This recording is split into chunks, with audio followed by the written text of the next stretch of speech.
Being that it's a holiday weekend, I decided I would give it a shot to come over here at the Rivian location here in Orlando and take a look and see if they had an R1S. And as you can see behind me, sure enough, they do.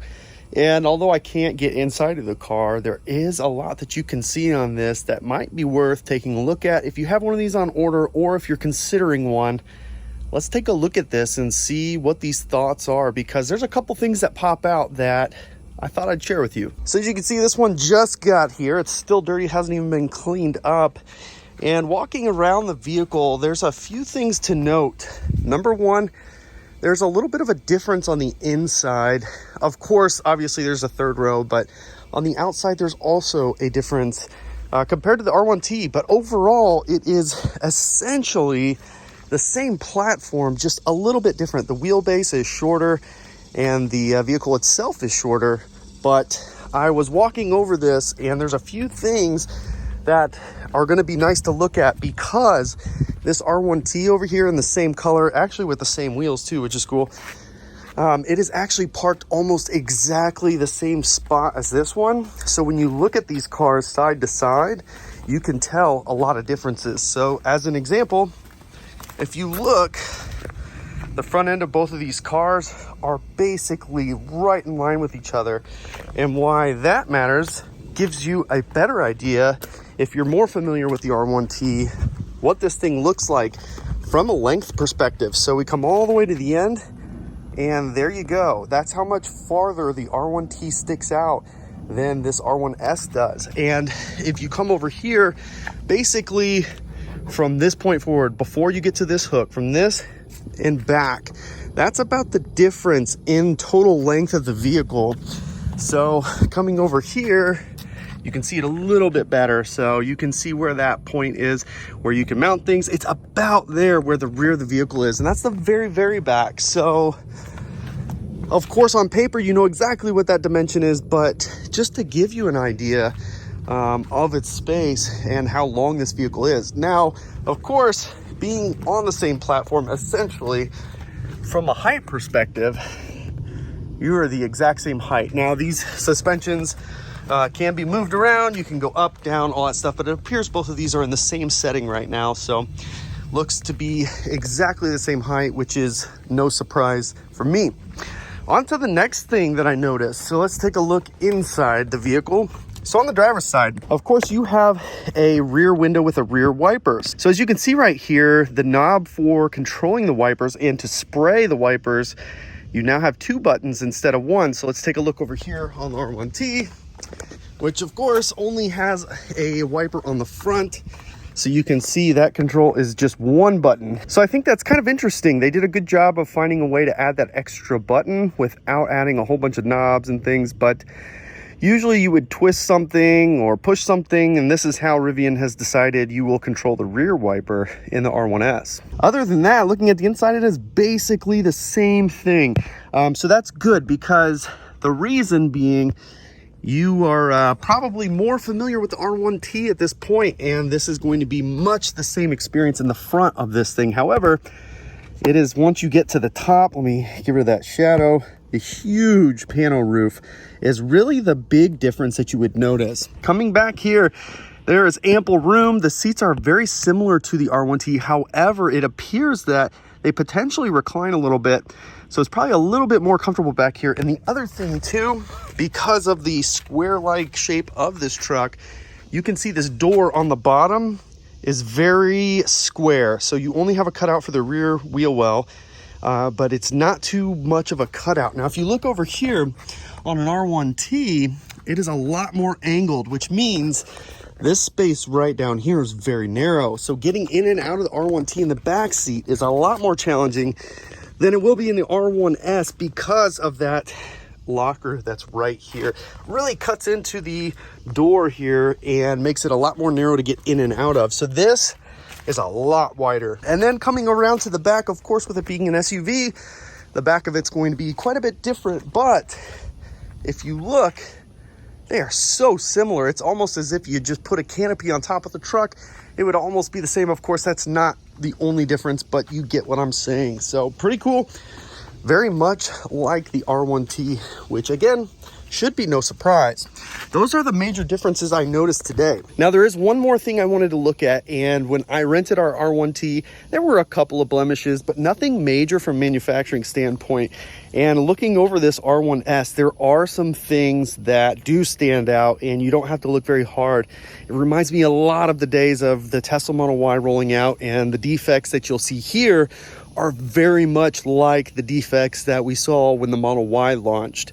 So keep that in mind. This is all cosmetic stuff, and in the Model Y, it certainly turned a lot of people off, these particular issues. So let's take a look at the issues that I have been able to see on the outside of this car. We can talk about quality as we're going through. So first and foremost, looking at this lift gate, it is very much straight. This line here, this gap all the way up, is very good on the passenger side, but then on the driver's side here at the bottom, that gap gets pretty wide, and so it's very inconsistent, and it's almost as if the fender here, the quarter panel, is a lot closer in the middle but out on the top and bottom. So that's definitely interesting.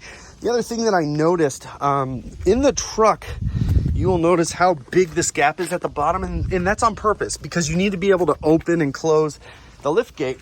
Well, on the SUV, it's also equally big, but if you take a closer look, you can really see a lot of the stuff that's underneath and behind on the SUV, and it's not hard to see this. So at first, I wondered if maybe the bumper wasn't pushed in all the way. That did not appear to be the case.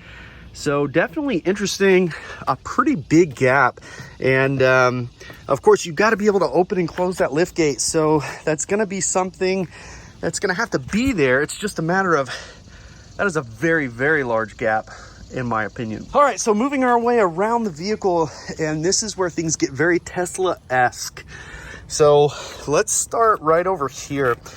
The fender flares here definitely don't line up, and you can see nice and tight against the door here and a pretty big gap there. But as we follow this body line all the way up, another very Tesla-esque issue here where the window trim does not line up, really inconsistent gaps across. And then continuing on, again, you're starting to get flashbacks from the Model Y launch.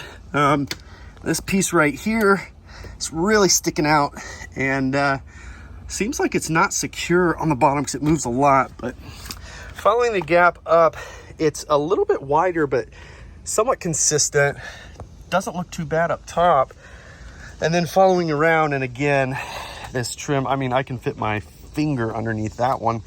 And then a very, very large opening here at the bottom of the front door. So a little bit of an alignment thing going on with the doors. Up here on the front, there's this little piece right here that is for the charge port door. That is actually normal because it does open. And following that around, you can see how it does not consistently line up with the bumper.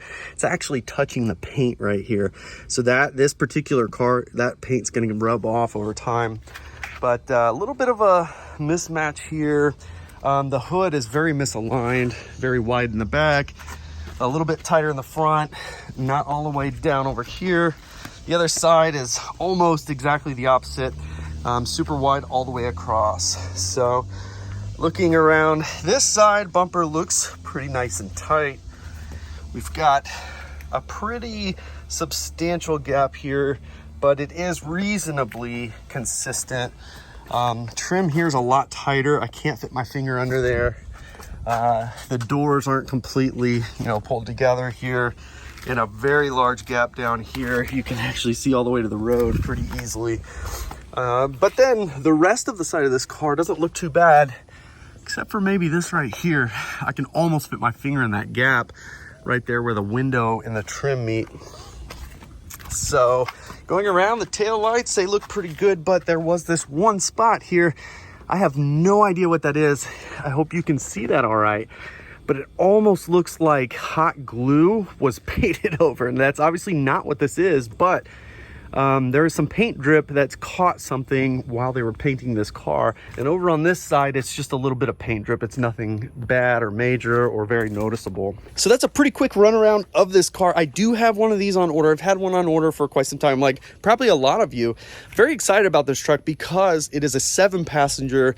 It's a very large 7-passenger. Our Model Y is a 7-passenger, but it's a very small 7-passenger. So this is going to be an awesome truck. And after driving an R1T and finding out what kind of mileage you can actually get out of these things, I'm super excited about this. Technically, you could almost say it would be a road trip warrior, which it probably will, but public charging infrastructure has a lot of work to do, a lot of work to be done to make this a reliable road tripper. So that's one of the things that Rivian just recently announced. They are rolling out their own charging network, their own DC fast chargers.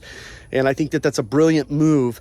Kind of remove that obstacle from consumers' minds. I think it was a smart move. We'll just have to wait and see how quickly they can roll those out. But overall, this is a great looking SUV.